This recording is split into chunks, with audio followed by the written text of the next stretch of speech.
Few footballers have lived a life as contradictory as Garrincha's. On the pitch, he brought joy and laughter, while off it, alcohol and chaos slowly tore his life apart. Just think about it. He became one of the most feared wingers in football history, despite doctors declaring him disabled as a child, warning he might never even walk. Later IQ tests showed he was mentally impaired as well, and the stories about his life, they're unbelievable. One time he supposedly ran over his own father, and then there's that infamous goat story. But let's not get ahead of ourselves, because despite every scandal, every disadvantage, and every demon he carried, one thing can never be taken away from him. Garrincha was one of the greatest players the sport has ever seen. In fact, he may have been the only footballer who could occasionally overshadow Pelé himself in Brazil. So who really was Garrincha, and how did his career unfold?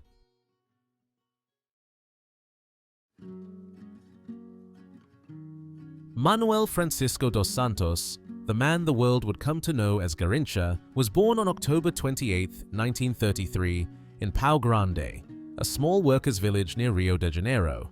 It was not the kind of place you'd expect to produce a global football icon, and Garrincha's childhood was unlike that of any other future superstar. Although he avoided the extreme poverty of the favelas, he still lived a hopeless life. His father was an alcoholic, and he shared every meal with 14 siblings. When he was born, it was as if fate had completely turned against him. He had a deformed spine, one leg was 6 centimeters shorter than the other, and both legs bent sharply outward. Doctors declared him disabled and said he might never walk properly. As a child, football didn't interest him at all.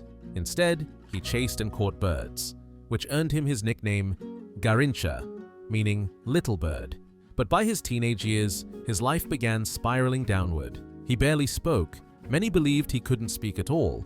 He dropped out of school, started working at a factory at 14, and by then he had already become an alcoholic, just like his father. This is also when a bizarre rumor spread that he lost his virginity while drunk to a goat. Whether true or not has never been confirmed, but knowing the rest of his life, it doesn't sound entirely impossible. At age 19, he got married to a woman, not a goat, and had his first child. By then, he was playing in a local factory team, then in small clubs, and more people noticed his strange movement and unbelievable dribbling. Garrincha himself never believed he could become a real footballer. Doctors told him he wasn't fit for sports anyway, but his talent was too obvious to ignore. Word reached bigger clubs, and a Botafogo scout traveled to see this freakish local player. He spotted Garrincha instantly. He took him for a trial, and Garrincha dribbled past Nilton Santos, the Brazilian national team defender, within minutes. Botafogo signed him on the spot. He scored a hat-trick on his debut. He played as if he was still on the street. Fans loved it. His teammates, not always. Despite his genius, he often didn't understand tactics, and sometimes not even the rules. Soon, many people claimed he was mentally disabled. An IQ test placed him around 70, legally bordering on intellectual disability. But maybe this was his secret. He played entirely on instinct. No overthinking, no tactics, just pure, raw football. In his first Botafogo season, he scored 20 goals in 26 games. In 1957, he won his first trophy and earned a national team call-up. In the 1958 World Cup, he made his debut in the third group match against the feared Soviet Union, with Lev Yashin, the Black Spider, in goal. In the opening minutes, he delivered a show the world had never seen before. He didn't score, but the world instantly remembered his name. Together with Pelé, he became a key player, and Brazil won the World Cup. After the final, he barely celebrated. He thought there would be a second leg, because he didn't fully understand how the tournament worked. Over the next years, he won the Brazilian Championship twice with Botafogo. Fans adored him so much they shouted "Ole" at every dribble. This is where the tradition of Ole comes from. That's when he earned the nickname, the Joy of the People. His peak came in 1962. Pelé got injured in the World Cup, Brazil panicked, and Garrincha put the entire team on his back. He scored goals, delivered assists, and became simply unstoppable.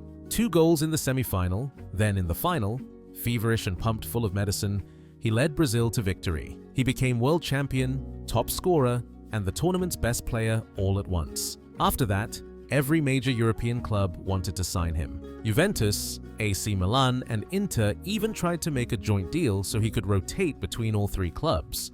But success completely derailed Garrincha's private life. He couldn't handle fame, his alcoholism reached new levels, he gained weight, and his behavior became increasingly reckless. Scandals followed. Once he drove so carelessly he ran over his own father, who miraculously survived. Later, he caused another drunk driving accident that killed his mother-in-law. Throughout his life, Garrincha fathered at least 14 children with 5 different women, though the real number remains unknown. He had a son in Sweden and children scattered across the world. He simply never cared how many offspring he produced. He divorced his first wife in 1965. That's when he met Elza Soares, a famous Brazilian singer. Their relationship shocked the nation. Garrincha left his family and started a new life with her. She encouraged him, after the 1962 World Cup win, to demand a better contract from Botafogo, something considered sacrilege at the time, since players often signed blank contracts to show loyalty. Garrincha's actions were seen as betrayal. Public opinion and the club turned against him. Tensions grew until he eventually left Botafogo. By then, he also struggled with a serious knee injury that he never treated properly. He trusted local healers instead of doctors, a decision that ruined the final years of his career. He tried playing for Corinthians and other smaller clubs, but between injuries, weight gain, and alcoholism, he could no longer perform. By the age of 40, he retired for good. By the end of his career, Garrincha was haunted by deep depression. He attempted suicide twice. Both times his wife saved him. His lifelong battle with alcohol finally consumed him completely. He spent long periods in hospital, and friends and former teammates tried desperately to help, but it was too late. His violent behavior eventually drove Elza Soares away. Tabloids filled with his scandals, broken family, and slow downfall. An entire nation watched as the joy of the people lost himself day by day. In 1983, at just 49 years old, his life came to a tragic end.